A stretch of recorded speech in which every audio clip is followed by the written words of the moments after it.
One of the key components that are missing from most OKR solutions that we see is that people haven't actually structured the OKR meeting. We hope that if we put a dozen people in the room, throw some problems in, answers come out. It doesn't work like that. But if you structure the meeting and set a firm agenda, an agenda that works consistently all the time, people get used to it and can perform better in those meetings. And the meetings, whether it's your daily stand-up, your weekly meeting, your monthly meeting, has the same format. You just have different buckets of time available. And again, this is for the performance meeting, not for the communications meeting, not for the creation meeting, the performance meeting. So the standard agenda is as follows. There's 5 sections to it. Level set, where we agree big picture, any problems we have to deal with. Problem solve, that's the piece of machinery where we loop through problems until we've depleted the inventory of problems. Things that we agreed that we need to escalate, and then we close the meeting. So level set itself has 3 sections to it. First is view from the top. The leader, whether it's a team leader, department leader, or the corporate leader, give a 5-minute, 10-minute overview of what they've seen in the last chunk of time. Other views, the rest of the team get to refine that because the leader doesn't get to see everything, and what they do see is obviously skewed and biased based on their position. So that gives us a more holistic view. And then follow-ups. Follow-ups are based on the last meeting, what are the things we agreed to get done, and what their status is. As a result of that, we might identify new items. Now, these new items, these new barriers or blockages, don't get dealt with in this meeting because people don't have a chance to do their research and prepare. We put them in the parking lot, but at least we've surfaced them and we've documented them. Then problem solve is that process we've described in previous videos. Discover, discuss, decide. So a subject matter expert's going to give us a briefing so that we all have the same starting point. Because many times we've learned people have a different perception of the problem. This gets us to the same starting point.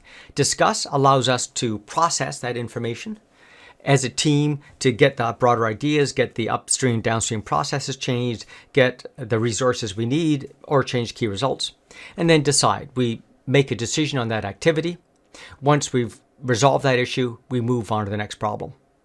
If we can't resolve it in the allocated time, it gets escalated. We're going to set a tiger team or some other process to go deal with it. And then we close the meeting by confirming what are the agreed to tasks, when they're going to get done by who, any changes in short-term KPIs, and so forth.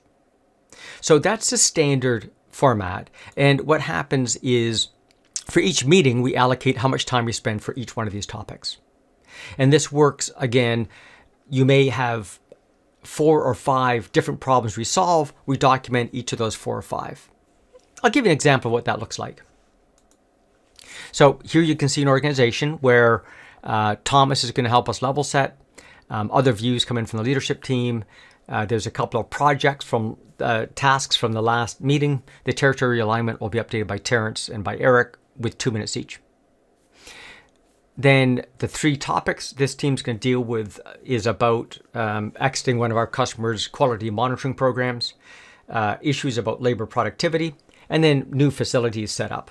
Within those, we've identified who the subject matter expert is, how much time they have to brief us and what they're going to brief us on, what the discussion is about and how much time we have, and then what is the outcome we're looking for, who gets to make that decision, and how much time do they have.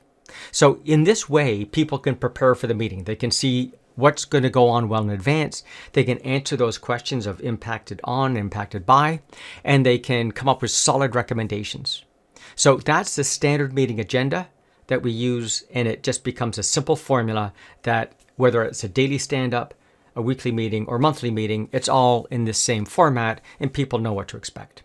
Now, again, remember, this is a performance meeting, which means we're only dealing with issues that either need more ideas, we need to reallocate resources, maybe we need to change upstream or downstream processes so we can be successful, or maybe we need to change the key result.